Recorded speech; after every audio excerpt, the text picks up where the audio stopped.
예수께서 빌립보 가이사라 지방에 이르러 제자들에게 물어 이르시되 사람들이 인자를 누구라 하느냐? 이르되 더러는 침례 요한, 더러는 엘리야, 어떤 이는 예레미야나 선지자 중에 하나라 하나이다. 이르시되 너희는 나를 누구라 하느냐? 시몬 베드로가 대답하여 이르되 주는 그리스도시요 살아계신 하나님의 아들이시니이다. 예수께서 대답하여 이르시되 바요나 시몬아, 내가 복이 있도다. 이를 내게 알게 하니는 혈육이 아니요 하늘에 계신 내 아버지시니라. 또 내가 내게 이르노니 너는 베드로라. 내가 이 반석 위에 내 교회를 세우리니 음부의 권세가 이기지 못하리라. 내가 천국 열쇠를 내게 주리니 내가 땅에서 무엇이든지 매면 하늘에서도 매일 것이요 내가 땅에서 무엇이든지 풀면 하늘에서도 풀리리라 하시고, 이에 제자들에게 경고하사 자기가 그리스도이신 것을 아무에게도 이르지 말라 하시니라.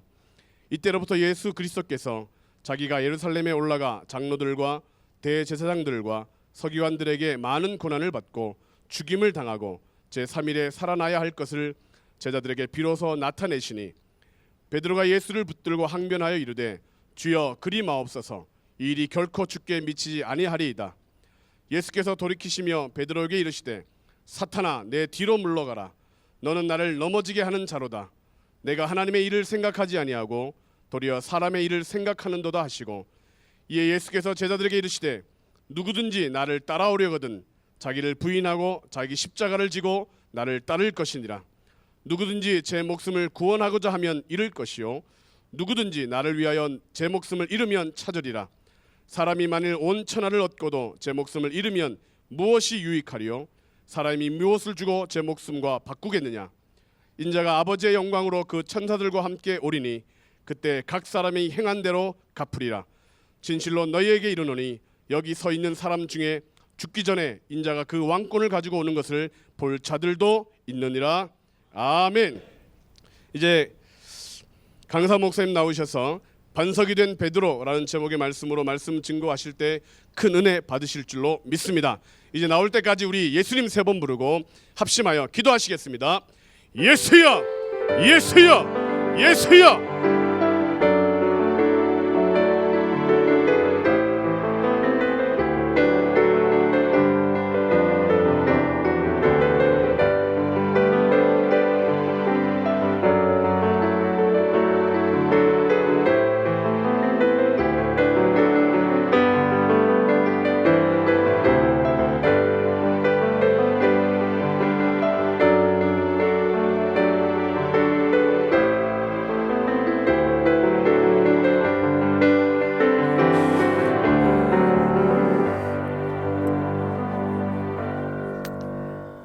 아버지 하나님, 이 저녁에 또 이곳에서 주님이 주시는 은혜와 능력을 기대하오니 성령님 오셔서 저들 가운데 역사하시고 각 사람에게 말씀하시고 주의 크신 일들을 이루어 주시옵소서. 주의 나라 구할 때 저의 마음의 소원, 또 이 세상에서의 필요한 모든 것들 주의 능력으로 채워주시고 역사하여 주옵소서. 장로님들 이렇게 귀한 성가를 하나님께 영광으로 올려드렸습니다. 찬양처럼 늘 승리하는 생활, 또 이 세상에서 주의 나라를 이루어 나가는 주님의 군대가 될 수 있도록 역사하여 주시옵소서. 예수님의 이름으로 기도하옵나이다. 아멘. 할렐루야. 또 문안 여쭙겠습니다. 오늘 여러분 어떠십니까? 그럴 테니까 이렇게 하시는 거예요. 크게 하시면 또 오늘 저녁에 큰 은혜 받을 줄로 믿습니다. 오늘 여러분 어떠십니까? 정말 좋아 보이십니다. 정말 잘하셨습니다. 옆 사람한테 그렇게 한번 인사해 보세요. 사탄이 참 싫어하게 생겼네요.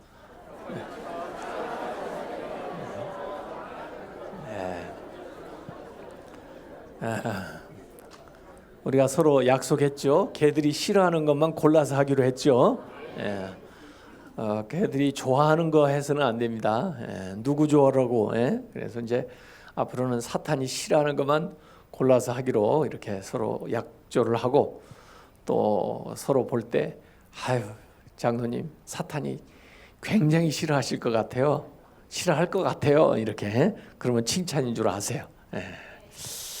베드로가요, 한참 아팠대요. 그래가지고 원인도 잘 모르겠고 뭐 여러 의사들 처방을 하는데도 별로 듣지도 않고 그래서 한국의 그 용화단 한의사를 이제 모셔가지고 상담을 하고 진단을 한 거예요.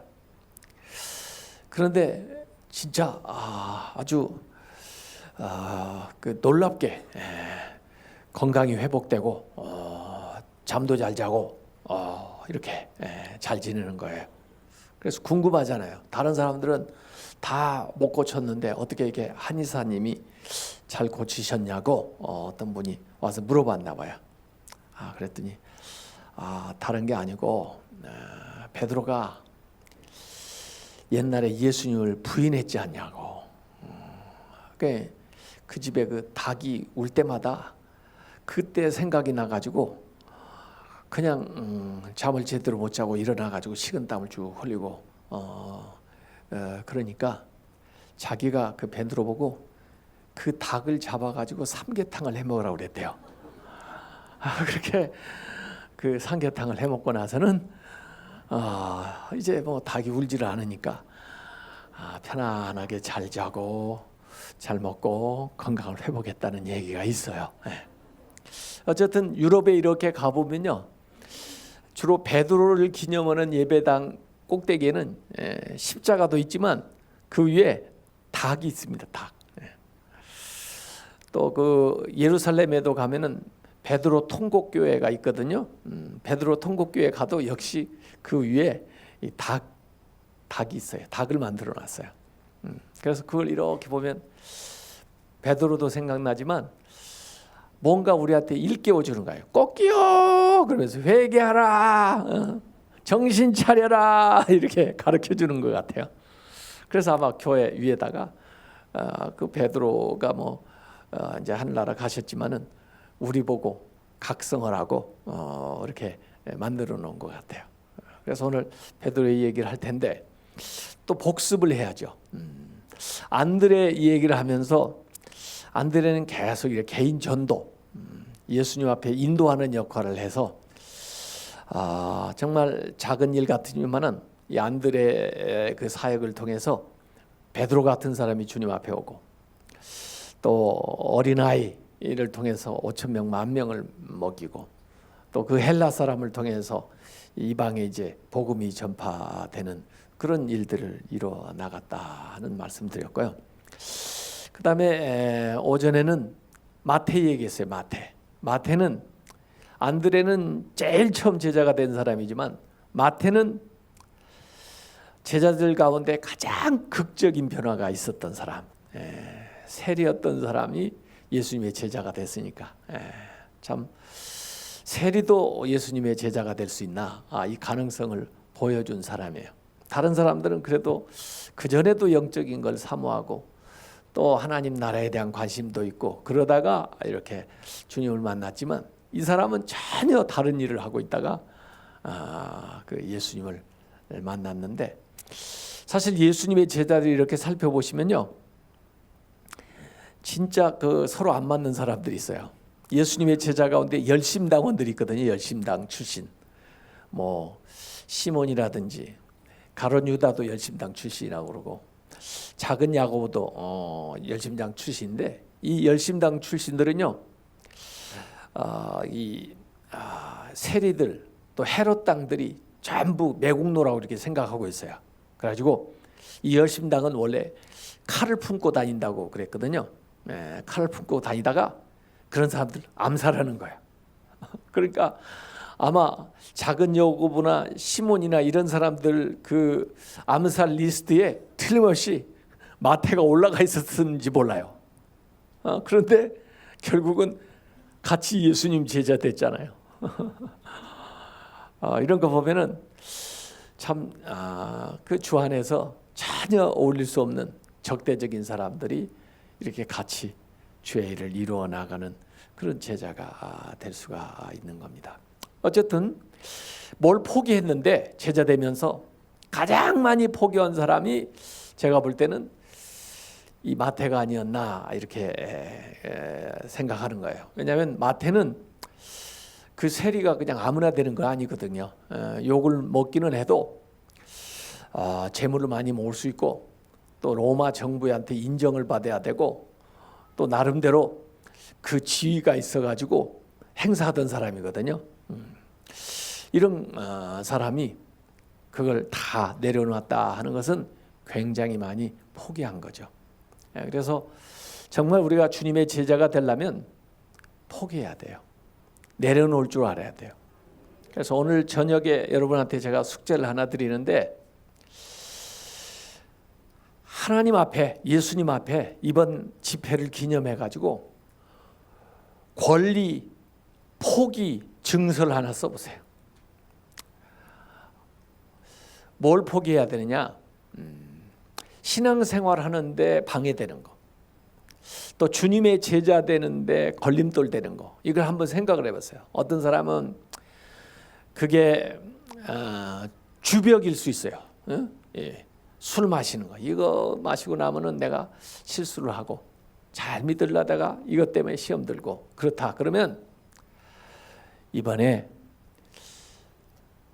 한번 써보세요. 예수님을 따르기 위해 술을 포기하겠습니다. 그러면 진짜 하나님 좋아하실 것 같아요. 그리고 그것 때문에 여러분의 믿음이 정말 굉장히 자랄 것 같아요. 그래서 하여간 권리 포기 증서를 뭐 써서 여기 내라는 게 아니고 여러분 스스로 하나님 앞에 기도하면서 한번 작성을 해보세요.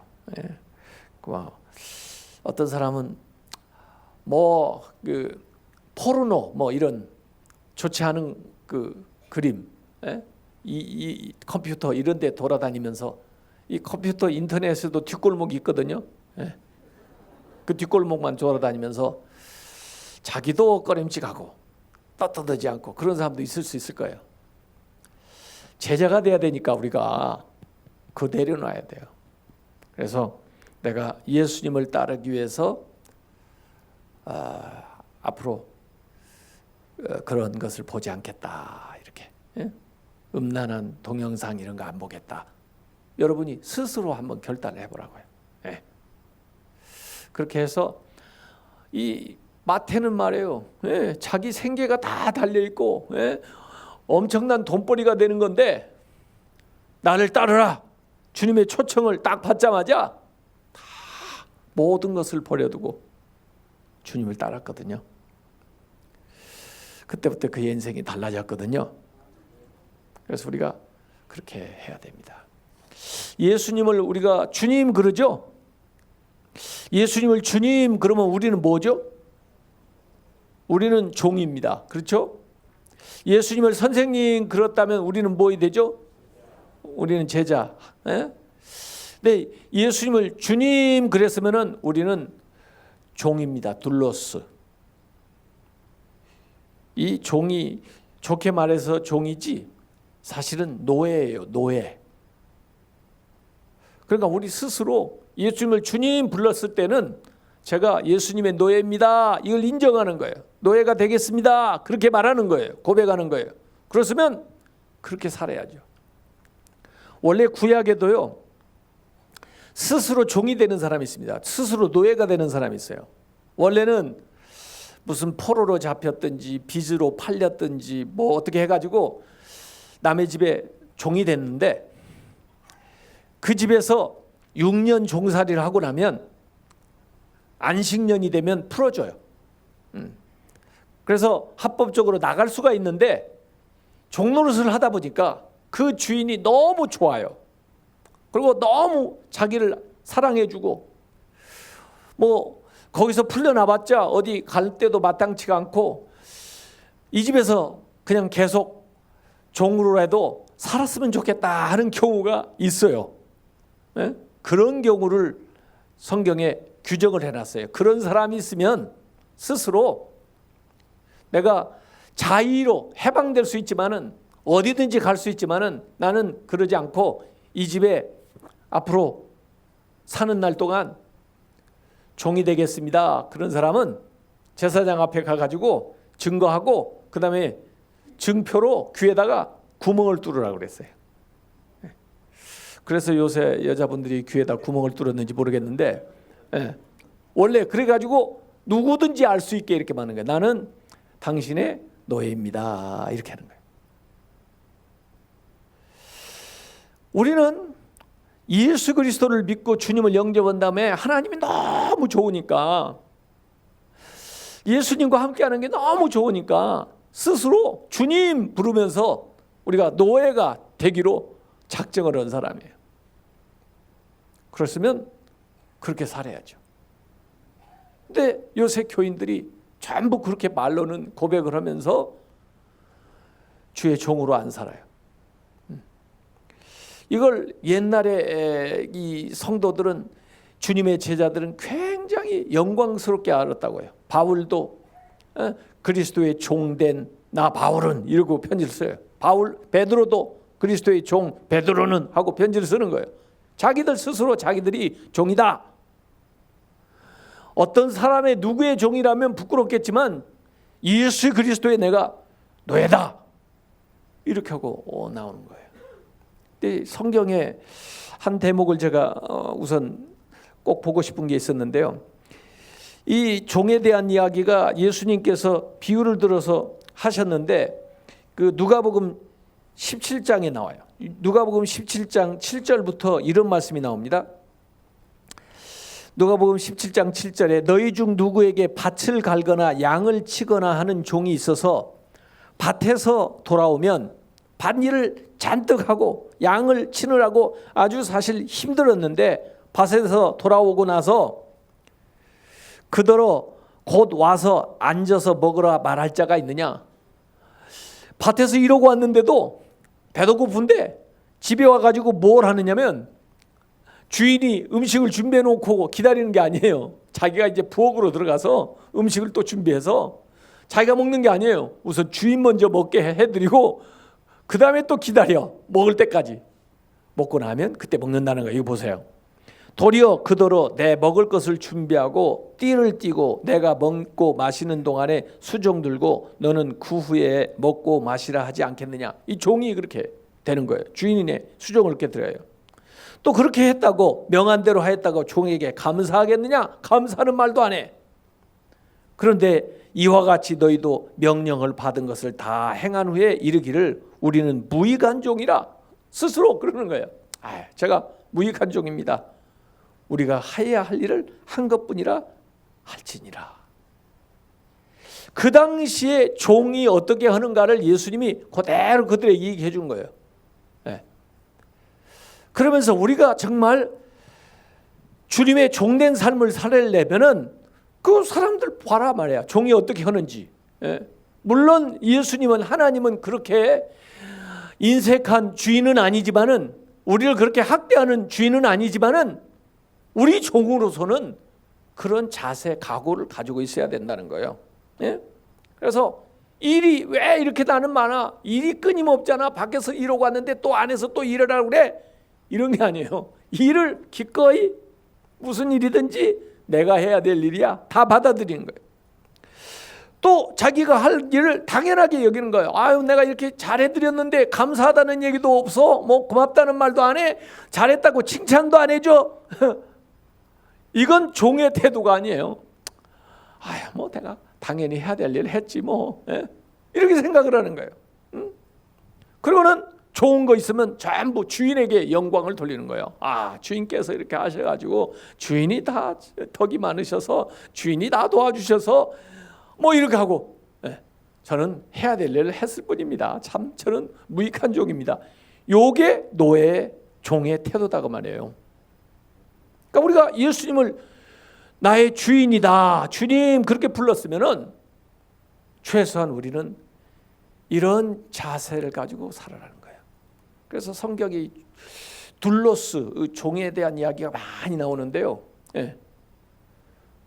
그러나 우리 신자들이 예수님의 제자로서 이렇게 살지 않는 그런 것들이 너무나 많이 보여요.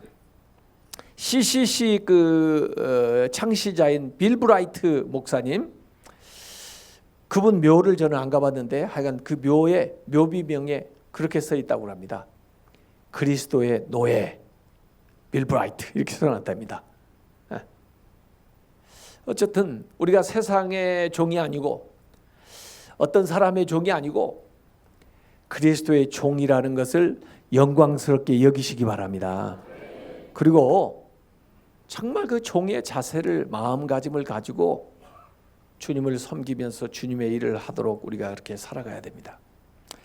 자, 베드로 안드레가 이렇게 전도했다고 그랬는데 이 성경을 잘 읽어보면 그날부로 그냥 제자가 확 된 거 아닌 것 같아요.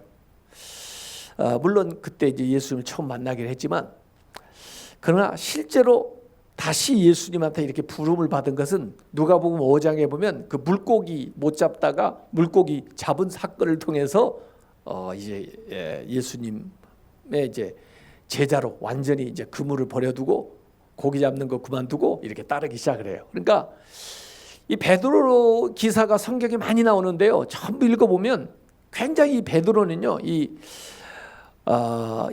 성장하는 게 보여요. 또 점진적이에요. 그 과정이 나와요. 그래서 베드로는 유독 실수도 많고 또 그러면서 조금씩 달라지고 그런 모습이 여기 나와요. 네.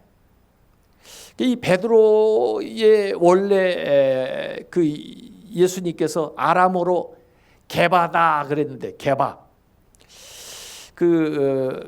원래는 그 바요나 그 시몬 뭐 이랬는데 이름을 게바가 아람어인데 그 뜻이 뭐냐면 바위라는 뜻이에요. 바위.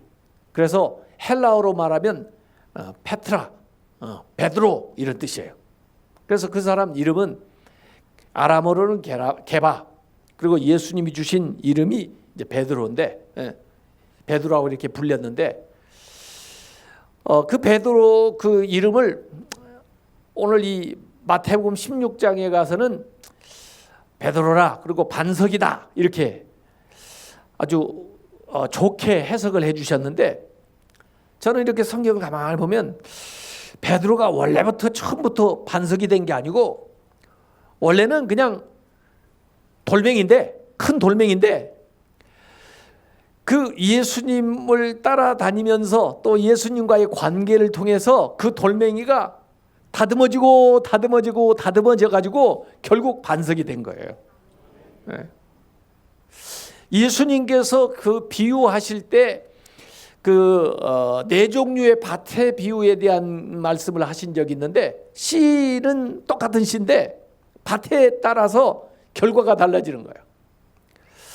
그 중에 제일 좋은 밭은 옥토지만 이 씨를 흩뿌리다 보니까 동시에 뿌리다 보니까 이게 씨가 옥토에도 떨어지고 가시덤불에도 떨어지고 길에도 떨어지고 돌짝 위에도 떨어지거든요. 이 예수님의 제자들이 특별히 베드로가 어떤 밭이냐면 돌짝밭이에요. 돌밭이에요. 돌밭. 그래서 포로록 하고 싹이 났다가 그 다음에 또 햇빛 때문에 말라 죽고 이런 식이에요. 그래서 제가 교회에서 이 설교를 할 때는 큰 돌을 여기다 갖다 놓고 망치로 때리면서 설교를 한 적이 있었는데 왜냐하면 그런 돌은 좀 맞아야 돼요. 여러분 그 미켈란젤로라는 사람 아시죠? 미켈란젤로. 미처 엔젤로 천사가 미친다는 게 그 미켈란젤로인데 너무 작품을 잘 만드니까 이 사람이 어느 날 이렇게 길을 지나가다 보니까 농부가 밭을 갔는데 그 밭 중앙에 큰 돌이 있어가지고 거기는 그 돌이 엄청 뿌리도 깊고 그래서 움직일 수가 없으니까 그 땅 그냥 놔두고 주변만 밭을 가는 거예요. 그래서 미켈란젤로가 가서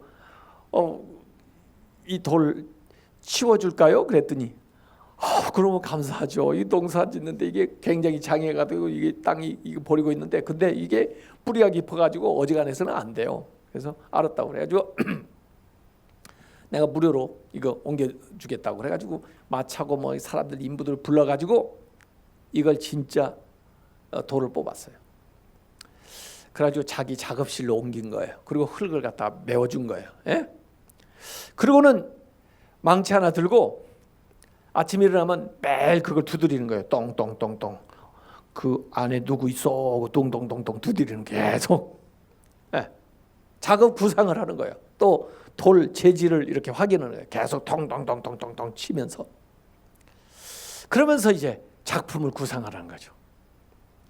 그리고는 이제 톱으로 잘라내고 끌로 하고 이렇게 작품을 해요. 가지고 파 들어가는 거예요. 이렇게.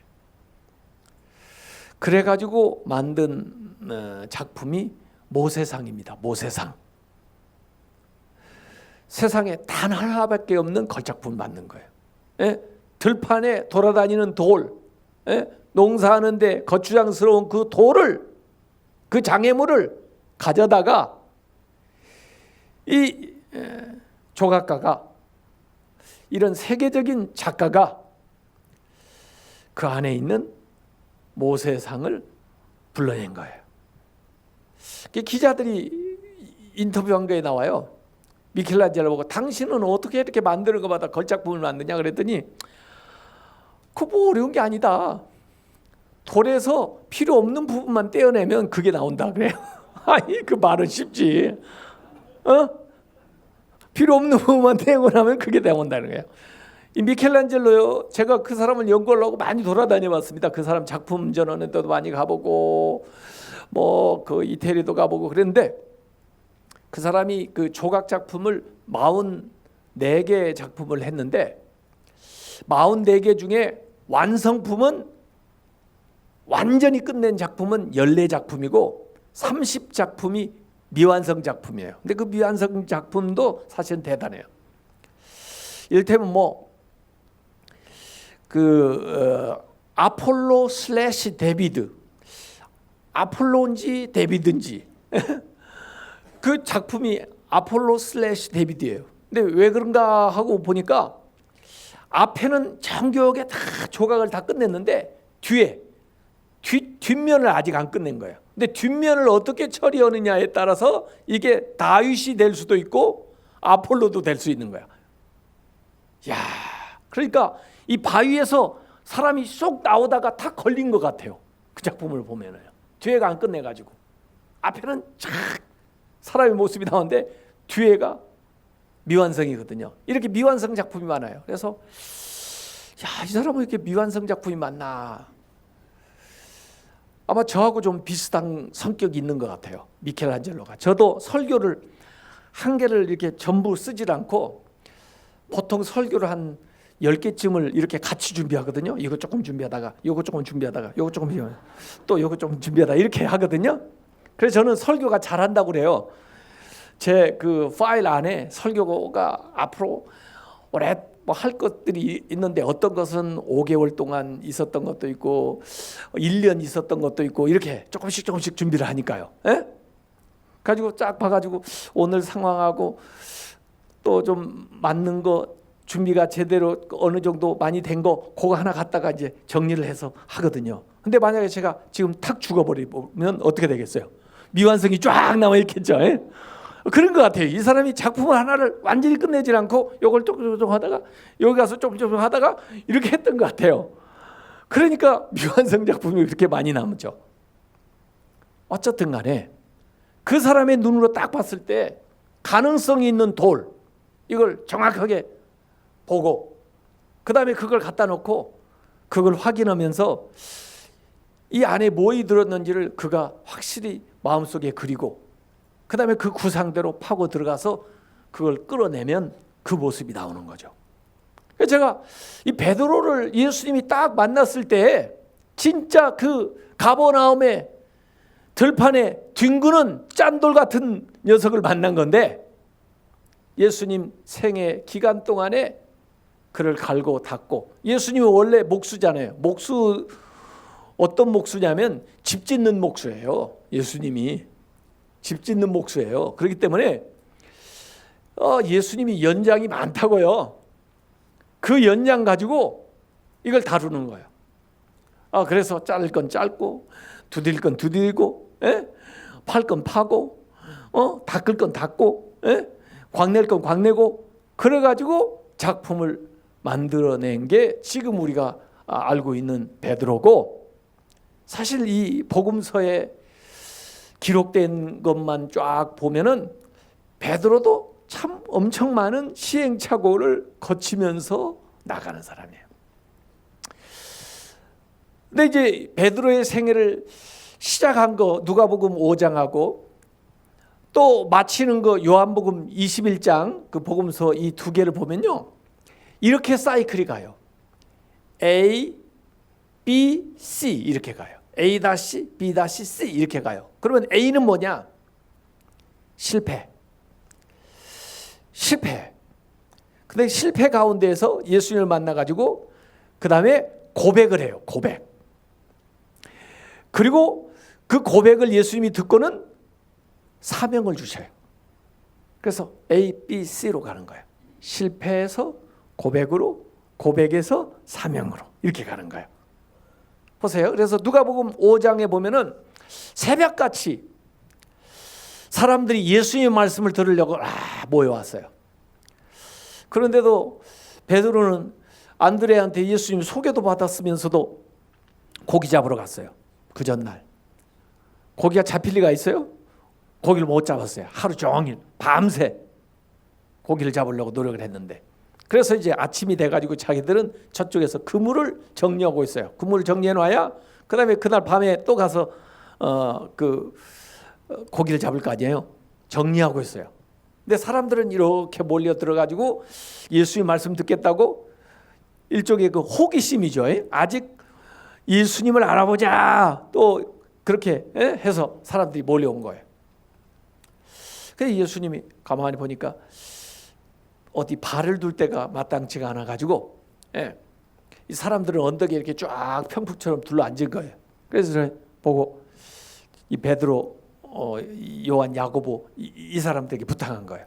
여기 이렇게 사람들이 많이 앉아 계시는데 제가 어디 서 있을 때가 마땅치가 않은데 배 위에 배를 좀 잠깐 좀 빌려줄 수 있어요?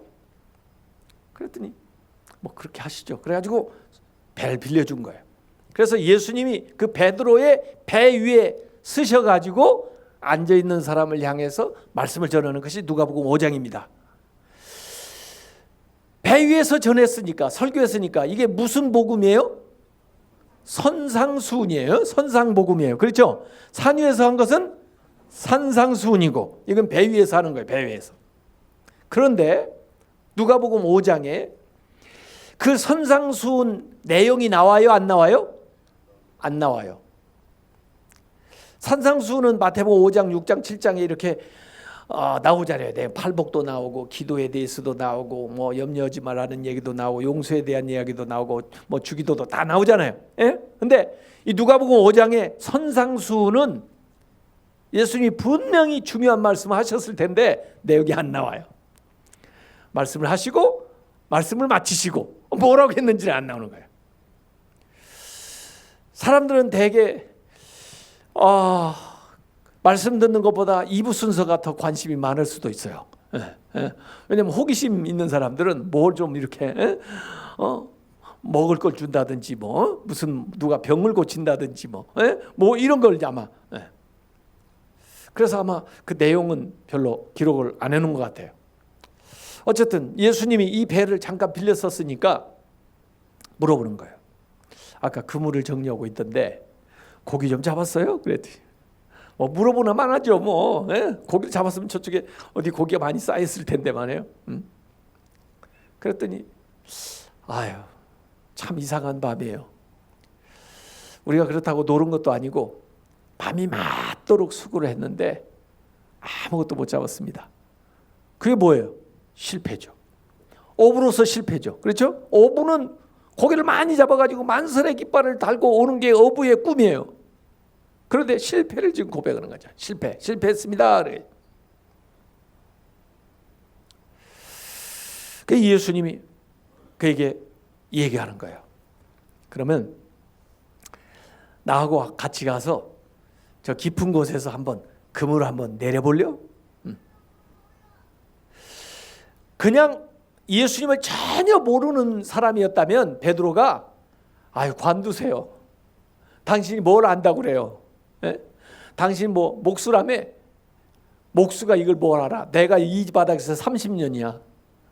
내가 어부하고 사는 사람이야. 당신이 나한테 지금 훈수를 하려고 그래? 내가 오늘 고기 좀 못 잡았다고 나를 이렇게 우습게 하는 거야? 이렇게 나왔을 거예요. 전혀 모르는 사람이라면. 그런데 설교를 들었잖아요. 안드레한테 소개도 받았잖아요. 그러니까 이 베드로가 받아들이는 거예요. 또 아까 말씀을 이렇게 듣고 보니까 그 보통 선생님들하고 좀 달라. 그래서 이분은 그냥 단순하게 뭐 나사렛에서 오신 목수 그런 분은 그런 정도가 아닌 뭔가 있다 이런 생각 정도는 하게 된 거예요. 그래서 선생님 그러는 겁니다. 대단한 얘기입니다. 예수님을 랍비라고 부르는 건 선생님 그래요. 밤이 맞도록 수고해서 얻은 것이 없지만 그러면 말씀에 의지해서 한번 그물을 내려보겠습니다. 이렇게 나온 거예요. 그러니까 예수님에 대해서 인식이 굉장히 좀 좋아진 거예요. 조금 발전했어요. 가지고 예수님 모시고 가는 겁니다. 지난밤에는 예수님 없이 자기들끼리 노력했고 이제 예수님이 타고 가는 거예요. 근데 실질적으로 보면 지금은 고기 잡을 시간이 아니에요. 일 다 끝내고 정려는 시간이지 그때 고기 잡으러 나가는 사람은 없어요. 그러니까 환경적으로 보나 경험적으로 보나 이런 걸로 봐서는 안 맞지만 이치가 그러나 그분이 말씀을 하시니까 한번 해보려고 하는 마음은 지금 생긴 거예요. 그래서 가는 겁니다. 가지고 어느 정도 갔겠죠. 그러니까 예수님이 이제 지시를 했겠죠. 그물을 내려야 될 지점을 딱 예수님이 지시를 하자마자 거기에 그물을 쫙 던졌겠죠. 가지고 쫙 올리는데 뭐에 와요? 감이 와요? 젊은 애들은 필이 온다고 그래요. 뭐에 와요? 필이 오면 젊은 사람들이고. 이걸 딱 잡는데 찌릿하면서 탁 오는 거예요. 낚시 해보셨어요? 낚시는 손맛이죠. 그렇죠? 그 찌릿하게 오는 그 짜릿한 그 맛. 벌써 베드로는 딱 잡아보니까 얼만큼 잡혔는지 벌써 알 수가 있는데 어마어마하게 잡힌 거예요 지금. 그래서 옆에 있는 배까지 오라고 그런 거예요. 그래가지고 한 번에 들어 올려가지고 2배를 채워버렸다는 거예요. 그런데 더 놀라운 것은 이 그물을 올리다 말고 베드로가 예수님 앞에 딱 오더니 무릎을 딱 꿇고 뭐라고 그래요? 주여? 예수님을 선생님이라든지 이제 뭐라고 그래요? 주여, 큐리어스, 주여. 그리고 나를 떠나서 왜 떠나? 같이 있어야지. 나는 죄인으로소이다. 야, 이게 제가 고백이라는 겁니다. 고기 잡은 것보다 이 전체 고기보다 훨씬 중요한 고백이 나온 거예요. 그래서 이 만선보다 더 귀한 고백이에요. 고기를 못 잡은 것이 실패가 아니에요. 인생을 살다 보면 사업에 뭐 돈을 못 버는 게 실패가 아니에요. 학교에 못 들어간 게 실패가 아니에요. 진짜 실패는요, 예수님을 모르고 사는 게 실패입니다. 진짜 실패는요, 자기가 죄인이라는 사실을 모르고 사는 게 실패입니다. 여러분은요, 최소한 성공하신 분들이에요. 아무리 돈 많이 벌어보세요. 고기 잡는 맛에 계속 자기 잘난 맛에 뭐 사람들은 뭐 저렇게 다니라고 그래. 나는 고기나 잡고 잘 먹고 잘 살래. 그렇게 지나가면요, 그게 성공한 인생이 아니에요. 고기 못 잡는 걸 통해서 예수님을 알게 됐고 그리고 자기를 알게 됐다. 그러면 이거 실패가 아니에요. 이거. 네. 고기 잡은 것보다 이게 더 큰 수익이에요. 근데 저는 참 궁금한 거예요. 주여 왜 나를 떠나라 그래? 동업합시다 그래야지. 동업하면 이렇게 원샷에 이만큼씩 잡아내면 말이에요, 떼부자 될 것 같아, 조금 있으면.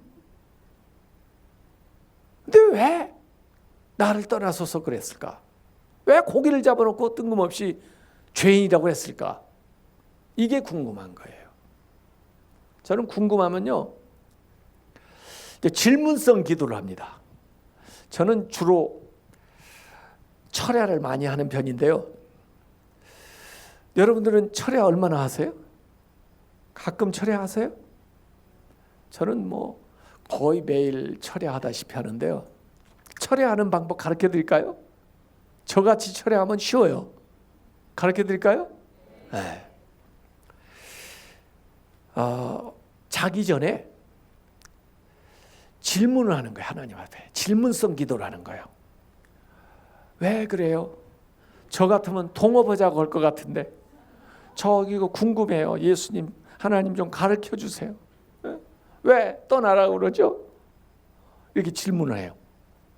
제가 질문했으니까 누가 답변을 해야 돼요? 하나님이 답변을 해야 돼요. 이게 답변을 기다리다가 아침이 된 거죠. 그게 철야예요. 얼마나 쉬워요. 근데 참 놀라운 것은요, 질문하고 자면요, 아침에 생각이 떠올라요. 하나님 주신 생각이 떠올라가지고 알아지고요. 또 어떤 때는요, 아침까지 못 기다리면요, 깨워요. 밤에. 너 질문해놓고 왜 자냐? 그러고 가르쳐줘요. 그때는 일어나서 적어놔야 돼요. 적어놓지 않으면 잊어버려요. 그래서 제가 카드가 많아요. 4x6 그 카드에다가 이렇게 적어놔요. 근데 문제는 졸릴 때 써놔가지고 아침에 뭐라고 썼는지를 모르는 게 좀 문제이긴 하지만, 그럴 때는 또 졸릴 때 봐요. 그러면 알겠어요. 뭐라고 써요. 정말이에요. 주로 자기 전에 그래서 어려운 책 같은 걸 읽는 거예요. 어려운 책을 읽으면 두세 페이지 읽기도 전에 골이 땡 하면서 뭐 이런 게 있어 그래가지고 질문이 많이 생겨요. 그러면 하나님 이거 알 수가 없는데 좀 풀어주세요, 알려주세요, 이렇게 질문을 딱 해요. 그리고 눕는 거예요.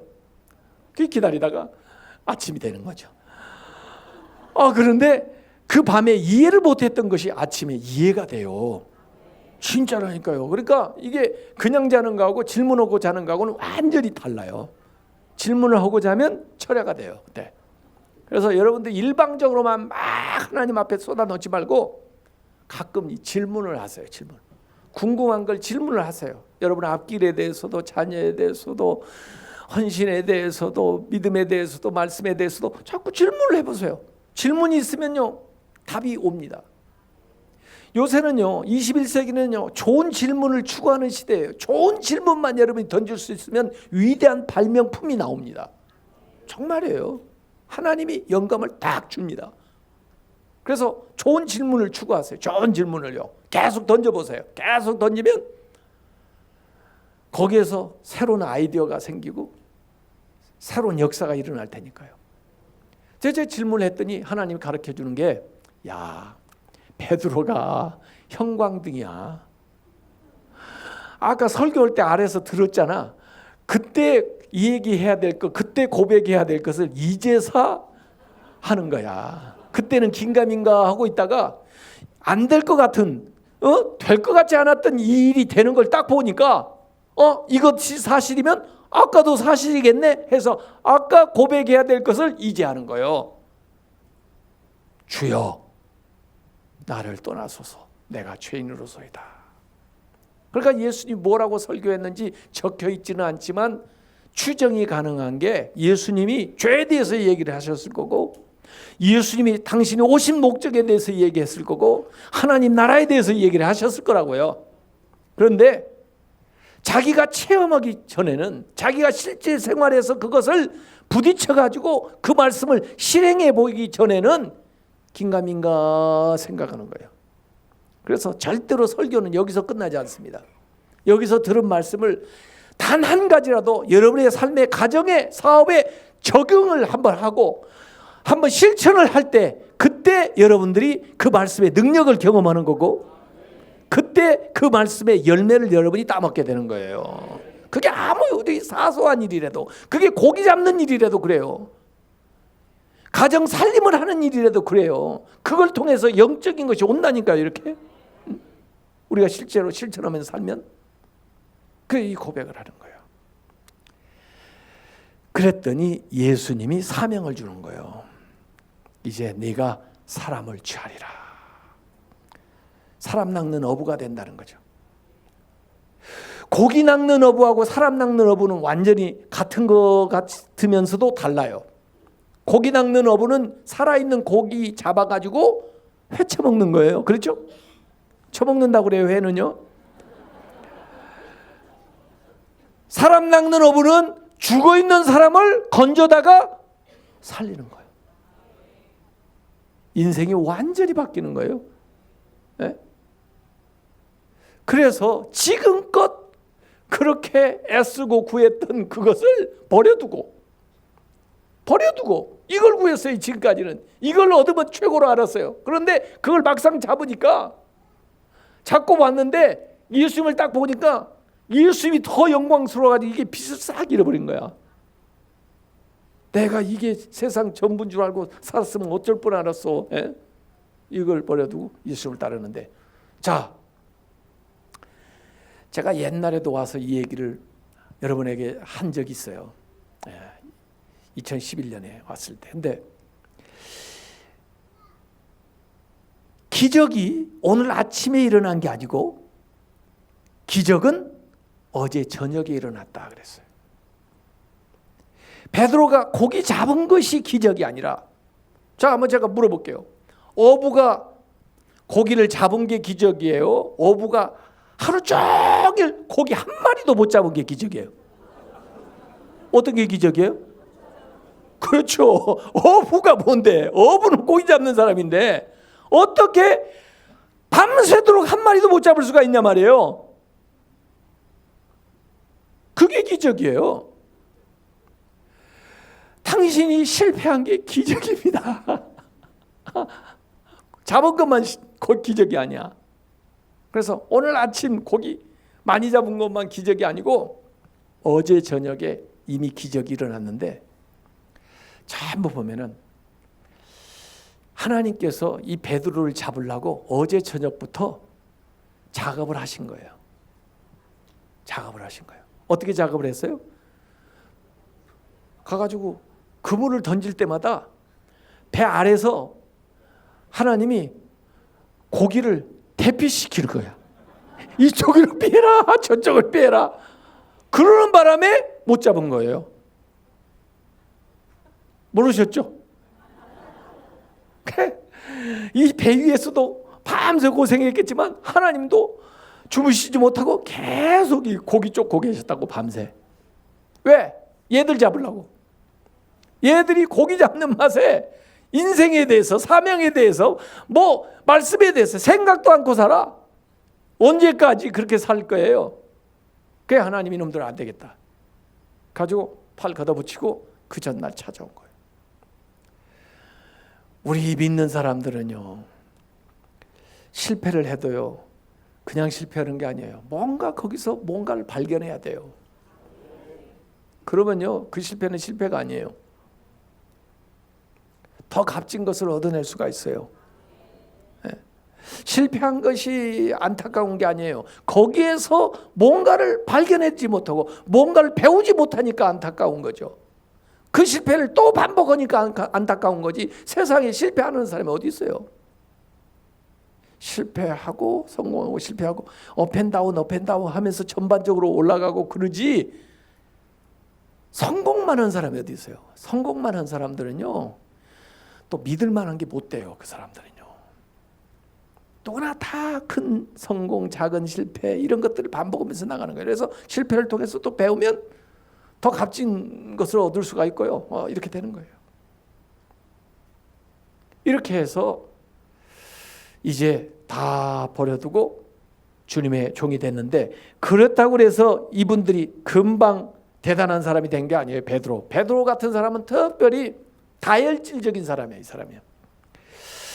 제가 예수님이 선택한 12제자 책을 썼습니다마는 제가 그걸 쓰면서 가만히 보니까 특별한 사람들이 아니에요. 12사람이 그냥 보통 우리 동네에서 볼 수 있는 사람들이 전부. 이 보통 사람들을 데려다가 갈고 닦아가지고 어마어마한 사람을 만든 거예요. 그게 예수님의 용병술이에요. 예. 그들을 그렇게 했다면 우리는 더 하나님이 그렇게 만드실 수 있을 것 같아요.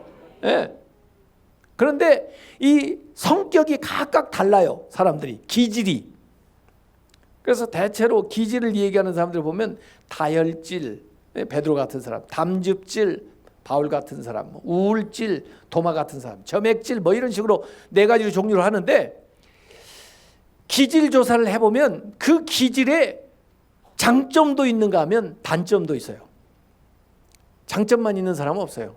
다 단점이 있어요. 다혈질인 사람은 막 뭐 이 즉각적으로 막 열심히 있게 나가기도 하지만 또 실수도 하고 그러거든요. 그러니까 좋은 점도 있는가 하면 나쁜 점도 있어요. 그런데 주님을 만나가지고 이 다양한 제자들이 기질의 장점은 최대한대로 개발되고 단점은 성령의 9가지 열매로 보완이 되는 거예요. 사랑, 인내, 오래 참 이런 성령의 열매로 보완을 이렇게 하는 거예요. 그래서 그 사람의 기질 자체가 완전히 달라지는 건 아니고 성령 받고 주님 안에서 사역을 하는데 그 기질의 좋은 점을 갖다가 하나님이 쓰시면서 가지고 있는 단점은 성령의 열매로 보완을 해줘요. 이렇게 그러 나오는 거예요. 그래서 베드로도 가만히 보면요, 이렇게 다루시는 이야기들이 성경에 쫙 나와 있는 거예요. 여러분 그 금강석을 보면은 금강석에 금이 많이 들었어요? 돌이 많이 있어요? 금강석인데도 돌이 많아요? 네. 제가 어렸을 때 우리 아버지가 한때는 광산을 한다고 그래가지고 한 적이 있거든요. 그래서 거기 따라가 봤는데 덤프 트럭으로 막 그 금강석을 한 트럭을 싣고 저기 군산 장항 재련소로 갔어요. 가지고 막 깨트려 가지고 뭐 어쩌고 해가지고 재련을 해가지고 가져왔는데 요만큼 나오더라고요. 그러니까 들어간 돈보다 나오는 게 조금 나오는 거예요. 예? 이 자동차를 한 차를 가지고 갔는데 이만큼 나오는 거니까. 예? 그러니까 이번에는 이렇게 나왔지만 다음에는 또 더 나올지 몰라 그래가지고 계속 하다 보니까 망한 거예요. 그래서 제가 잘 알아요. 금강석에 금보다 돌이 훨씬 많다는 거. 우리를 이렇게 두고 보면은 금강석이라고 그러면 장점보다 단점이 더 많을 수가 있어요. 근데 어떤 사람은 꼭 그 단점만 보고 얘기하는 사람이 있어요. 그것도 틀린 건 아닌데 하여간 그것만 얘기하는 사람이 있어요. 그런데 예수님은 우리의 그 장점을 보고 그걸 개발해내시는 거예요. 그걸 살려주는 거예요. 그걸 자꾸 재련해가지고 쓸 수 있도록 만들어내는 거예요. 베드로가 성경 보면 실수한 게 너무너무 많습니다. 변화산에 올라갔을 때도 황홀한 걸 보고 나니까 이 사람은 그냥 하여간 말을 앞세우는 사람이에요. 가만히 있지를 못해요. 그 대변인이 항상. 가지고 예수님 여기 너무 좋으니 여기 그냥 천막 3개를 짓고 엘리야, 모세, 예수님 계시고 우리는 그냥 노숙을 해도 좋으니까 여기서 삽시다. 저 아래 뭐하러 내려갑니까? 그래요. 아래는 지금 막 이 세상에 아들 데리고 나와가지고 예수님 만나려고 또 제자들 보고 좀 어떻게 해봐달라고 그런 현실이 있는데 현실을 외면하고 그냥 여기에서 그냥 붕붕 떠가지고 살자는 거예요. 우리가 내일까지 모레 또 철회하고 가시겠지만 여기에서 체험하고 은혜 받는 것은요 사실은 산 아래를 지향하고 있는 거예요. 가정으로 가야 되고 일터로 가야 되고 교회로 가야 되고 세상을 향해 가야 되는 거예요. 여기 우리끼리만 은혜 받고 여기 서 있으면 뭐예요? 그러면 빛덩어리지, 소금 덩어리지. 그게 뭐예요? 소금이나 빛은 세상의 빛이고 세상의 소금이 돼야 되는 거지. 우리끼리만 모여 있어 가지고 무슨 맛이에요 그게? 예? 그런 얘기를 하는 거 예수님께서 아이고 내려가자고. 그 마태복음 14장에 보면요, 풍랑이는 바다 가운데 막 풍랑이 일어나가지고 예수님이 저쪽으로 가, 너희들 먼저 가라 하고 먼저 보냈는데 제자들이 풍랑이 일어나서 막 다 죽겠다고 난리예요. 예? 물을 퍼내고 막 난리야. 기도하는 중에 그들이 풍랑 일어났을 때 예수님이 기도하고 있는 거예요. 예. 그 다 알고 계셔요. 예. 여기서 풍랑이 일어나지만 그림을 다 보면 산 위에서 예수님 기도하고 계셔요. 그러면 걱정할 필요 있어요, 없어요? 걱정할 필요 없어요. 예수님이 기도해 주고 있는데. 근데 하도 죽겠다고 그러니까 예수님이 거기 걸어오세요. 예수님을 기대했으면 예수님이다 그럴 텐데 예수님을 기대하지 않았기 때문에 뭐라 그래요? 유령이다 그래요. 유령이다. 유령을 기대했나 봐요. 죽을 걸 생각을 하니까 보이는 게 다 그거예요. 그랬더니 예수님이 내니 두려워하지 마라 그래요. 그때 베드로가 참 기가 막힌 일을 합니다. 베드로는가요? 항상 실수만 하는 게 아니에요. 잘했다가 실수했다가 왜 이러는 거예요? 예? 주님이시거든. 저 자막 띄우는 사람 마음에 들어요. 어떻게 얘기도 안 했는데 탁탁 갖다 띄워주는지 난 너무 고마워요. 예. 만일 주님이시거든 나를 명하사 물 위로 오라 하소서 그러는 거예요. 이것도요, 성경을 읽을 때 자꾸 질문을 하고 그랬죠. 저 같으면 제가 이 말씀이 뭔가 빠진 것 같은 거예요. 왜냐하면 저라면, 제가 베드로였다면 만일 주님이시거든 명하여 이 풍랑을 잔잔케 하소서 그렇게 얘기해야 될 거 아니에요. 그렇죠? 지금 풍랑 때문에 막 난리잖아요. 그런데 그렇게 얘기하지 않고 만일 주시거든 나를 명하서 물 위로 오라 하소서 이렇게 얘기하잖아요. 한 단계 뛰어넘죠? 안전을 구한 게 아니고 기회를 구하는 거야. 기회. 야, 난 그래서 이 베드로가 훌륭하다고 보는 거예요. 안전을 구한 게 아니고 이 풍랑을 잔잔케 해서 원위치로 하게 해주세요 이게 아니고 이런 기회를 통해 가서 예수님처럼 자기도 한번 걸어보려고. 야, 기회를 구한 거예요. 기회를. 여러분이 어려움고 힘든 경우 당할 때 그거 그냥 해결하는 정도만 구하지 마시고 그걸 통해서 뭔가 새로운 일을 이루어지는 기회를 구하시기 바랍니다. 이거 대단한 기도라니까요. 그랬더니 예수님도 그래 오라 그러는 거야. 그 말씀을 듣고 보통 사람 같으면 안 나갈 수 있을 텐데 베드로가 배 밖으로 나온 거예요. 가지고 거는 거예요.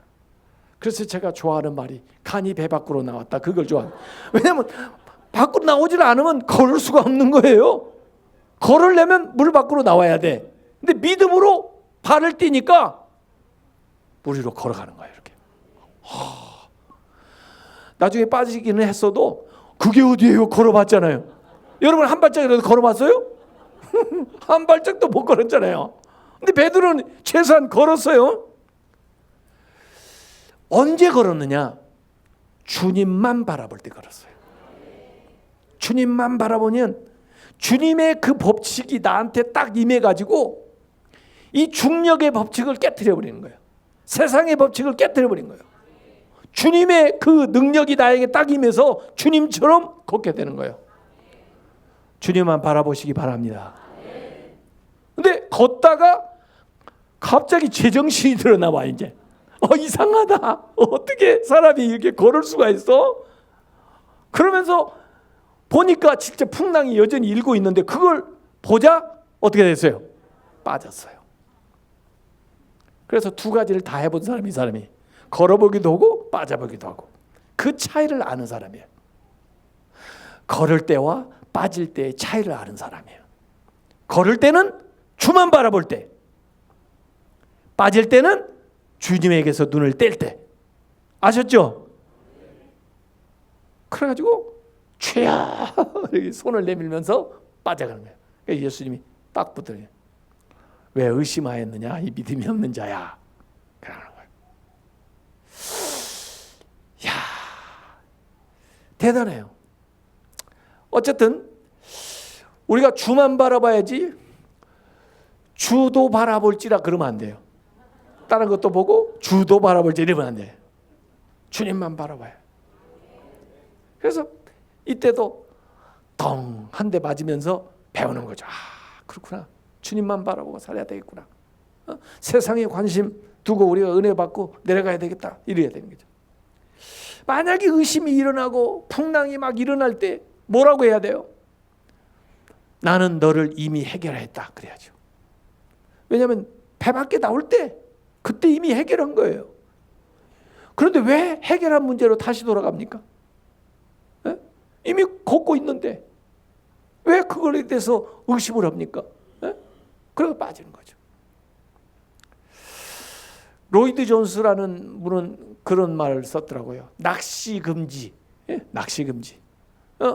왜 이 죄를 다 회개해가지고 저 바다 깊은 곳에 다 수장을 시켰다고 그러는데 왜 그 바다 뚝에 서가지고 거기 낚시질 하고 있느냐 이거야. 지나간 거 다 용서해 주셨는데, 부흥회 때마다 집회할 때마다 옛날 남의 집 참외 서리에 먹은 거 계속 닭 잡아먹은 거 계속 회개하면 어쩔 거요 그거? 하나님보다 기억력이 더 좋아가지고 빼글 기억으로 있으면 야 이놈아 내가 다 용서했는데 이미 나는 너를 해결하였다. 나는 이미 너를 해결하였다. 의심이 일어나면요 그렇게 얘기해 주세요. 오늘 읽었던 본문 마태복음 16장에도 천당과 지옥이 나오는 거예요. 신앙 고백을 하잖아요. 주는 그리스도시요 살아계신 하나님의 아들입니다. 처음에는 다른 사람들 대변하는데 그 말이 예수님이 별로 마음에 안 드셔.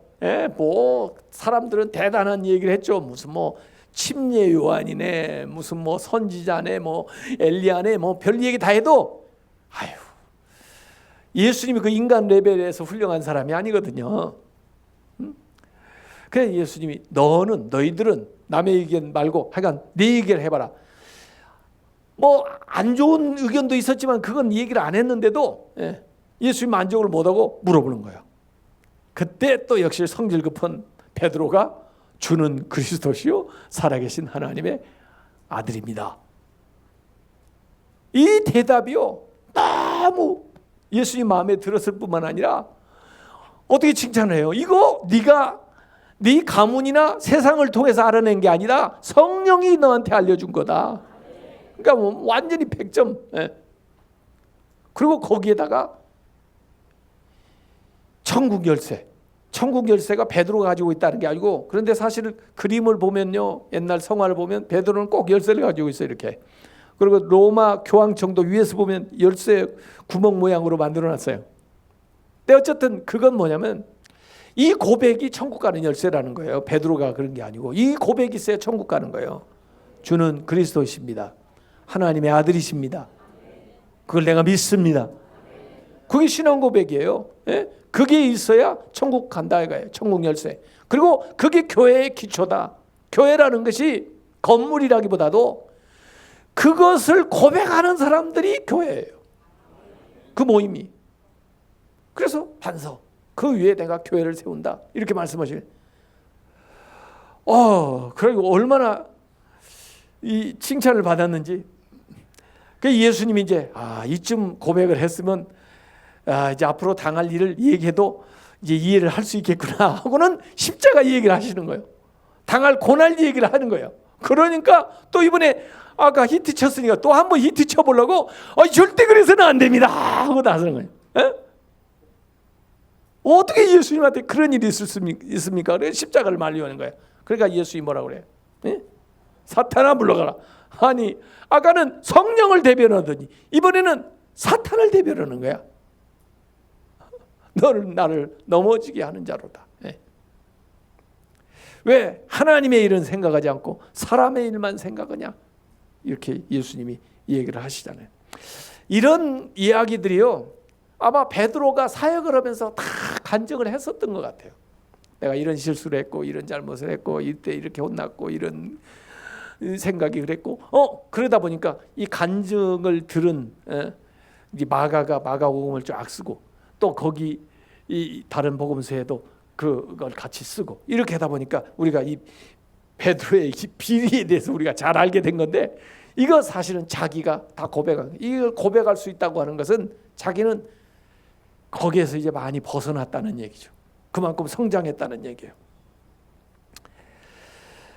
이 다른 대목에서도 보면요, 예수님 몇 번까지 용서해 줄까요? 그런 얘기를 하는 게 나와요. 마태복음 18장 21절에 보면 주여 형제가 내게 죄를 범하면 몇 번이나 용서해 주리까? 7번까지 하오리까? 하고 질문을 해요.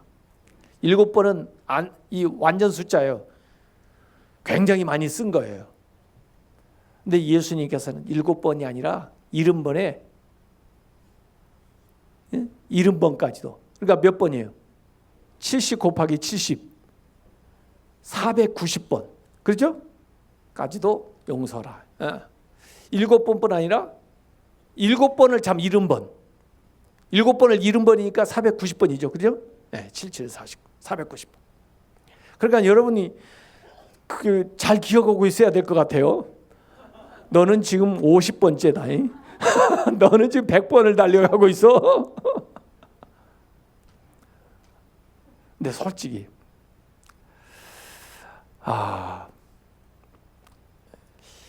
여러분한테 100번을 잘못한 사람이 있던가요? 저한테는 7번도 잘못한 사람이 없는 것 같아요.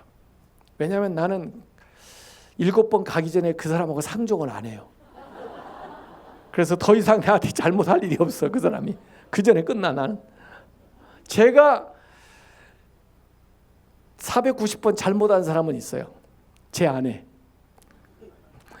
그건 어떻게 끝낼 수가 없기 때문에 제가 잘못을 계속해도 그 여자가 용서를 해줘요. 그 외에는 저한테 그렇게 잘못한 사람은 없어요. 이게 누구 얘기일까 보니까 이게 하나님의 마음이야. 이게 예수님의 마음이야. 용서해 주겠다는 거예요. 490번이 아니라 무한히 용서하겠다는 하나님의 마음을 우리가 싹 비춰준 거예요. 그러니까요, 그냥 가서 회개하고 용서를 빌으세요.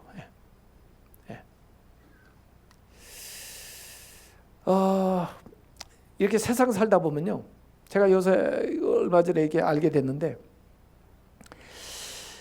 그 야곱이 말이에요, 라헬을 위해서 7년을 종노릇 하잖아요. 왜? 라헬을 아내로 맡기 위해서. 그래서 7년을 딱 채워가지고 결혼을 했는데 하룻밤 자고 났더니 라헬이 아니라 누구예요? 레아야. 그게 다른 여자인 것 같기는 한데 실제 우리 삶에 있어서는 이 여자가 라헬인 줄 알고 애써가지고 결혼하고 보니까 그 여자가 라헬이 아니고 레아야. 결혼하고 나니까. 모르겠어요?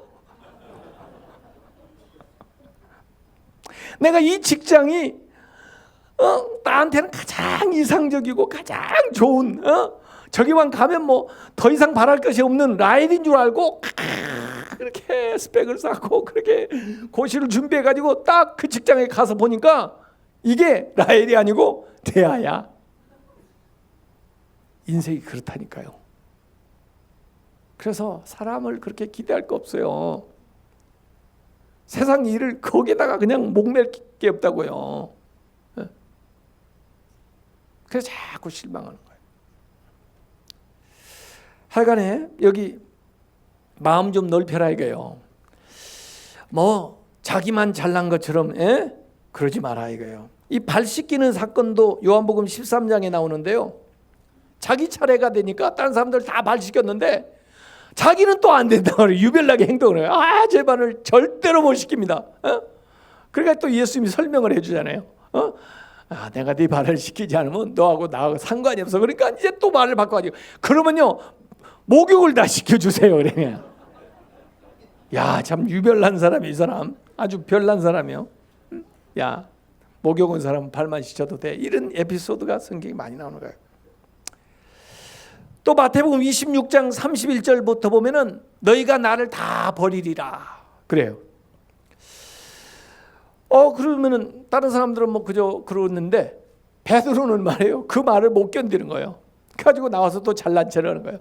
이 사람들이 다 버릴지라도 그렇게 생겼어 이 녀석들은. 그러니까 얘들은 다 버릴지라도 저는 안 버립니다 이래요. 죽을지언정 저는 안 버립니다 이래요.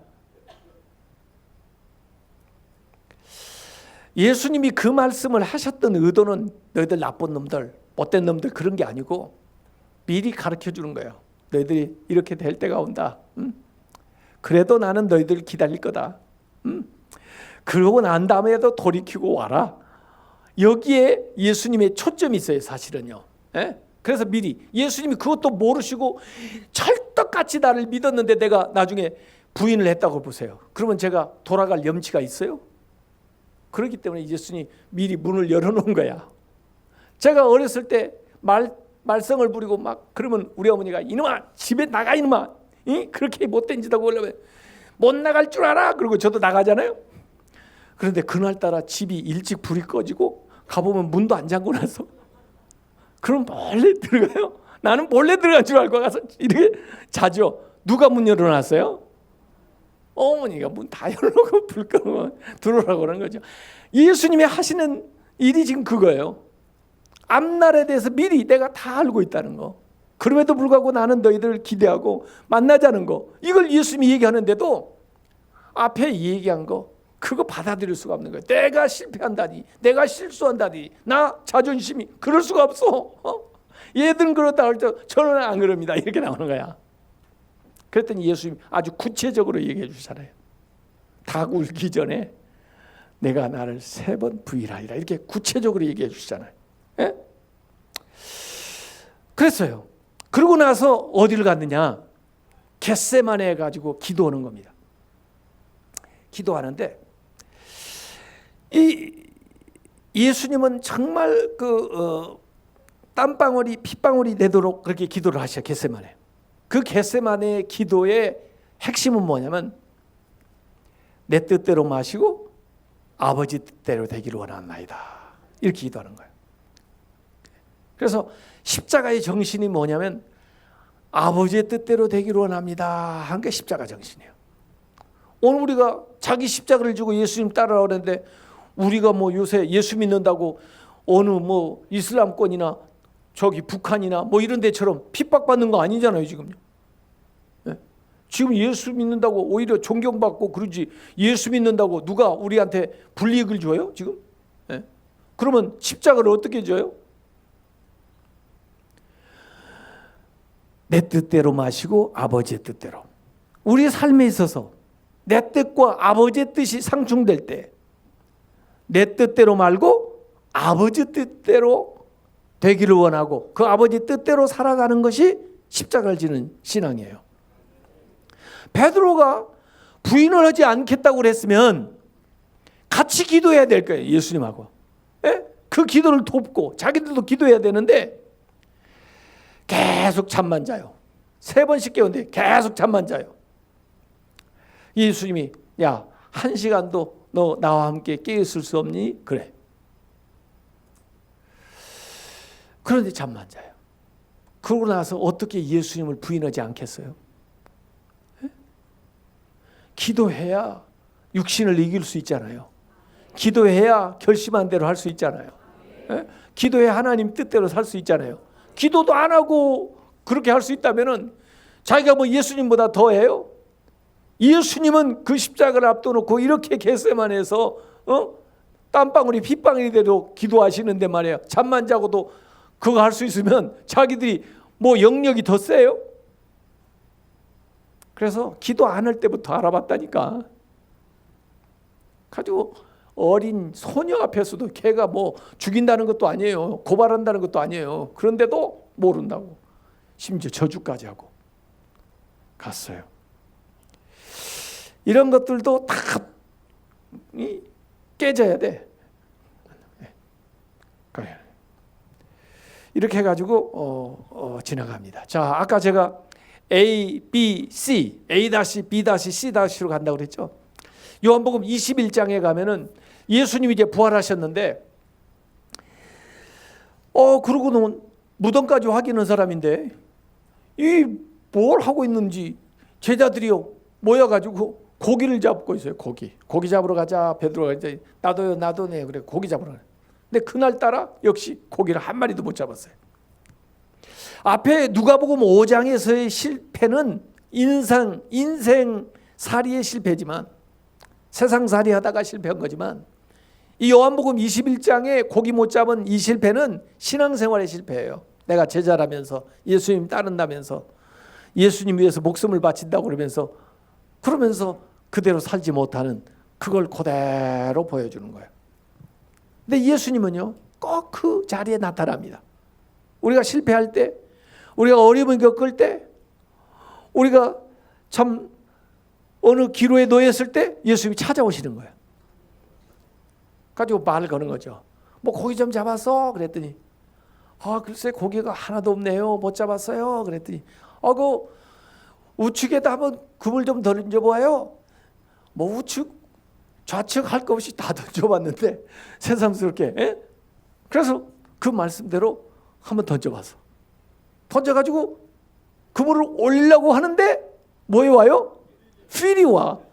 이것만 필이 온 게 아니고 머리로 딱 옛날 사건이 필이 오는 거야. 그래가지고 예수님이다 이렇게. 그래가지고 그물을 올리려다 말고 베드로가 뛰어서 예수님 있는 데로 온 거예요. 그랬더니 예수님이 이미 숯불을 펴놓고 고기를 어떻게 잡으셨는지 숯불 구이를 하고 계시는 거예요. 더구나 아침부터. 아침에 이 생선을 먹는다는 거 이게 대단한 겁니다. 그러면서 지금 가진 것도 잡은 것도 가져와 봐라. 몇 마리 잡은지 아세요? 153마리 잡았다고 하더라고요. 어떻게 이렇게 꼼꼼하게 다 셌는지 하여간 가져와 봐라. 그래가지고 같이 이렇게 구워. 이게 불 앞에서 예수님을 부인한 적도 있었는데, 이 불 앞에서 이제 이 고기를 이제 조반을 같이 먹는 거예요. 그냥 말 먼저 하면은 체할까봐 우선 먹는 동안에는 이 얘기를 안 하신 것 같아요. 그래서 한참 먹은 다음에 그 다음에 이제 예수님이 얘기하시는 거예요. 또 베드로를 지목해가지고 얘기하는 거예요. 이 모든 것보다 네가 나를 더 사랑하느냐 이렇게 물어보신 거예요. 그랬더니 주님 아시지 않아요? 제가 주님을 얼마나 사랑하는지. 이렇게 대표는 내 양을 치라, 내 양을 먹이라, 내 양을 치라 뭐 이렇게. 보세요. 여기도 실패가 나오고 그 다음에 사랑에 대한 고백이 나오고 그리고 내 양을 치라는 사명이 나오죠. 내 양을 치라고 해서 가서 때리라는 얘기가 아니에요. take care 하라 이거예요. 돌보라 그 말이에요. 에? 사명이 나오는 거죠. 에? 그래서 A-, B-, C-. 누가복음 5장에는 인생의 실패를 통해서 고백을 하게 되고 그 고백에서 사명으로 가요. 그 다음에 요한복음 21장에는 이 신앙생활의 실패를 통해서 사랑을 고백하게 되고 그 사랑을 고백을 함으로써 다시 사명을, 목양에 대한 사명을 얻게 되는 거예요. 그런데 세 번 질문을 하는데 똑같은 질문이에요. 그 부인할 때도 똑같은 질문을 받아가지고 똑같이 부인을 했는데 이 질문하는 것이 세 가지가 똑같은 질문인데 네가 나를 사랑하냐 이렇게 물어보잖아요. 만약에 세 가지 질문을 할 것 같으면 너 나를 사랑하니? 예, 그건 됐고. 그럼 앞으로 헌신할 거야? 예, 충성할 거야? 이렇게 종류 세 가지를 골고루 좀 물어보면 좋을 텐데 첫째도 뭐예요? 사랑. 둘째도, 셋째도 제자는 주님을 사랑하는 마음으로 해야 되는 거예요. 사역은 주님을 사랑하는 마음으로 해야 돼요. 첫째도, 둘째도, 셋째도. 거기 안에 다 들어있어요. 그것이 다 가르쳐줘요. 기술, 구체적인 이론 이런 거 잘 몰라도 주님을 사랑하는 마음이 지극하면 그 안에서 다 알려줘. 제가 그 보았던 영화 가운데 슬램독 밀리어네어라는 영화 보신 적 있어요? 슬램독 밀리어네어, 그 인도 영화인데 퀴즈 왕 돼가지고 엄청난 상금 받는 건데, 그 자말이라는 애, 정말 그 불우하게 자라고 어려움 많이 겪고 그리고 공부도 제대로 못한 아이인데 그가 퀴즈 왕이 되는 거예요.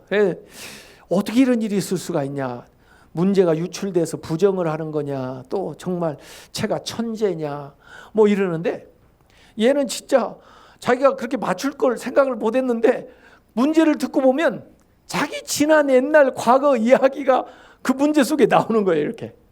그래서 자기가 경험한 거 그걸 그대로 얘기했는데 그게 정답이야. 그래서 그 영화가 뭘 가르쳐주냐면 인생이 답이다. 꼭 학교에서 뭘 이걸 위해서 열심히 공부를 하지 않았어도 인생을, 더구나 그 어려운 인생을 그 바닥에서 살아낸 것 자체가 답을 제공해 준다는 거예요. 그 경험에서 나오는 거예요. 또 그 영화의 메시지는 이 아이가 어머니를 사랑하고, 그런데 그 어머니를 그리워하고, 그리고 어렸을 때 만났던 여자애를 만나고 싶어하고 그리워하고 사랑하는 거야. 여기에 상금 타기 위해서 나온 게 아니에요. 자기가 텔레비전에 나오면 그 애가 어디 있다가 자기라도 좀 보고 연락이 올까 봐 나오는 거예요. 걔를 만나고 싶어서, 그 사랑을 이루고 싶어 해서. 그래서 돈 타기 위해서 나오는 게 아니에요. 계속 이렇게. 그러니까 그 영화를 가만 보니까 사랑이 답이다. 사랑이. 그걸 깨달아가는 거예요. 그게 이제 복음서에서 되다가 결국 예수님께서 이제 이 사도행전에 이제 성령 충만 받고 나서 이 제자들이 제대로 제자 되는 게 나오는데요. 제가요 미국에서 이제 유학하고 와가지고 원래 미국에서도 목회를 했는데 목회가 참 힘들더라고요. 개척교회부터 해봤는데. 그래서 나는 원래 미국에 올 때 박사학위 한 다음에는 교수 되기로 했으니까 이제 나는 가서 학교 가서 목사님 될 분들 가르치는 일을 해야 되겠다 해서, 그 교회가 그래도 좀 안정적이었는데 사표를 내고 왔거든요. 왔는데 뭐 교수로 써주나요? 그래서 한 2년 반 동안 강사 생활을 했죠. 서울, 대전, 천안 찍고 서울 이렇게 돌아다니면서 강사 생활해서 2년 반 만에 이제 전임 교수 들어갔어요. 그때 교수를 할 만하고 이제 안식년쯤 됐는데 2003년도 말에 12월에 장로님들이 모여가지고 당회를 모여가지고 우리 청빈 프로세스 지금까지 한 거 다 백지화합시다. 그리고 후보자 이 얘기도 하지 말고 그냥 앉아서 자기가 어떤 분이 오면 좋겠는지, 그게 국내에 있든 해외에 있든 우리 교단에 있든 우리 교단 밖에 있든 어떤 목사님을 모시면 좋겠는지 그냥 상의하지 말고 이름만 한번 써봅시다. 그래가지고 거둔 거예요. 그런데 저는 그 교회 가본 적도 없는데 제 이름이 제일 많이 나왔대요. 그래가지고 제가 기도원에 가서 일주일을 이제 금식하면서 기도한 겁니다. 하나님, 제가 얘기했잖아요. 교수가 좋다는 거. 제가 2가지를 해봤으니까 알아요. 예? 학교는요, 보기 싫은 사람이 있어도 얼마 지나면 졸업하니까 괜찮아요. 근데 교회는 끝까지 앉아 있거든. 이 학생들은요, 이 학생이 계속 바뀌니까 똑같은 과목을 계속 가르쳐도 괜찮아요. 근데 교인들은요, 살지도 않으면서 지난번에 설교 온 건데 이렇게 하고 기억력은 다 좋아가지고 이러니까 이거 어떻게 해요? 예? 학교는요, 일정한 수준의 사람들에게 꼭 그 수준에서 가르치면 돼요. 근데 교회는요, 아무나 오게 해가지고 얼마나 다양한 분들이 모여가지고 그걸 다 알아듣게 해야 되니까 얼마나 힘들어요. 예? 그러니까 감당할 그 능력, 어떻게 빼달라고 기도를 자꾸 하는데, 그런데 저한테 하나님이 결정적일 때는 항상 말씀을 딱 주거든요. 요한복음 21장 18절 말씀을 딱 주는 거예요. 이게 원래 누구한테 준 말씀이에요? 베드로한테 준 말씀인데 어쩌자고 그걸 저한테 주시는 거예요. 요한복음 21장 18절에 뭐라고 그랬어요? 내가 진실전서에 내게 이르노니 네가 젊어서는 스스로 띠띠고 자기가 원하는 것으로 다녔거니와 늙어서는 내 팔을 벌리니 남이 내게 띠를 띄우고 원하지 아니하는 곳으로 데려가리라. 왜 박수 쳐요? 야, 나는 이런 말씀이 여기 있는지 몰랐어요. 그런데 가만히 보니까 이 신앙의 성숙이라는 게, 성장이라는 게요, 신앙이 어릴 때는요 예수 믿으면서도 지가 원하는 대로 돌아다녀요. 마치 그 에스겔 골짜기에 물이 이렇게 창일해서 내려오는데 물이 그냥 발바닥에 무릎 정도만 차도 자기가 원하는 대로 돌아다니는 거예요. 근데 이게 더 창일해 가지고 올라오게 되면은요, 가슴팍까지 올라오면요 물이 나를 데려가는 거예요. 이끄는 대로 가는 거예요. 그래서 세상에서 성장한다는 것, 성숙한다는 것은 부모에게 의존하다가 독립을 하면은 저놈 성장했다, 성숙했다, 그렇게 얘기하지만 신앙생활은요 거꾸로예요. 믿으면서도 지멋대로 해. 지가 다니고 싶은 대로, 지가 하고 싶은 일 골라서 해. 그러나 신앙이 성장하면은 이끌림을 받는 거예요. 이끄시는 대로 가는 거예요. 그래서 베드로가 처음에는 자기 멋대로 자기가 하고 싶은 대로 다녔지만은 결국에는 그가 61년 AD, 어떤 사람은 64년이라고도 그러는데, 네로가 박해할 때 그때 그 로마에서 십자가에 거꾸로 매달려 가지고 순교를 합니다. 아마 그것까지를 내다보면서 예수님께서 얘기하는 거예요 지금. 그래서 그의 현재 보시면서 앞으로 미래를 보는 거예요. 이가 어떤 사람이 될 것인가 하는 걸 보는 거예요. 뭐 저는 미력하니까 거기에 비할 바는 아니지만 제가 깨달은 건 그거예요. 아, 내가 지금까지는 45살, 그때 45살까지는 주의 일을 한다면서도 내가 하고 싶은 일, 나한테 유리한 거 찾아 돌아다니면서 다물만 빨아먹고 돌아다녔는데 이제 내가 잡힐 때가 됐구나. 이제 이끄는 대로 살아야 되겠구나. 그래봤자 얼마나 살겠어요? 지금 벌써 이제 13년 지났어요. 이제 12년 남았어요. 가지고 그날로 제가 일주일 만에 돌아와가지고 총장한테 사표를 냈어요. 학교 중간인데 지금 학교 과목을 다 맡고 있는데, 보직도 맡고 있는데 총장이 이번 학기 지나고라도 하지, 또 좀 생각 좀 더 해보지. 생각 더 할 거 없어요. 응답 받았는데. 그리고 강의는 내가 와서 강사로 가르칠 테니까 교수직 사표는 수리를 하세요. 내가 이번 주부터 그 교회 가겠습니다. 그래가지고 제가 4월 11일에 사표 내고 2004년 4월 11일에 그 교회 담임 목사로 간 거예요. 부활주일에. 야, 또 어떻게 딱 부활주를 맞춰가지고 갔어요. 그래가지고 장로님들이 다 보직을 사임한다고 그랬으니까 그야말로 수리를 다 했어요. 어떤 장로님들은 나중에 그러더라고요. 그때 목사님 와서 다시 발려올 줄 알았는데 수리를 해서 섭섭했어요. 그런 분이 있더라고요. 근데 저는 뭐 그냥 액면 그대로지 뭐 본인들이 냈는데 어떻게 해요. 그래서 다 수리를 하고, 자, 이 장로님들이 이렇게 훌륭합니다. 다 책임을 지고 물러나신다고 그러니 명예롭게 물러나게 해드리고, 그 다음에 우리 권사님들, 안수집사님들 가운데 제가 잘 모르니까 위원회별로 모여가지고 투표로 뽑든지 뭐 어떠한지 하든 하여간 장로님들 빼고 다 뽑으셔, 위원장을. 그분들하고 내가 교회를 해나가겠습니다. 그랬더니 자기들이 다 뽑아왔어요. 그래서 그분들하고 이러면서 교회가 이제 변화가 되기 시작해요. 그렇게 해서 제가 그동안 그래도 행복하게 13년을 목회를 했는데요. 어쨌든 우리가 이제는요 이끌림을 받는 삶을 살아야 돼요. 내 주도적으로 살면 안 돼요. 내가 주님의 종인데 주님의 뜻대로 해야지. 주님이 이끄시는 대로 가야죠. 그게 주의 제자죠. 그게 믿음이 성숙한 사람이죠.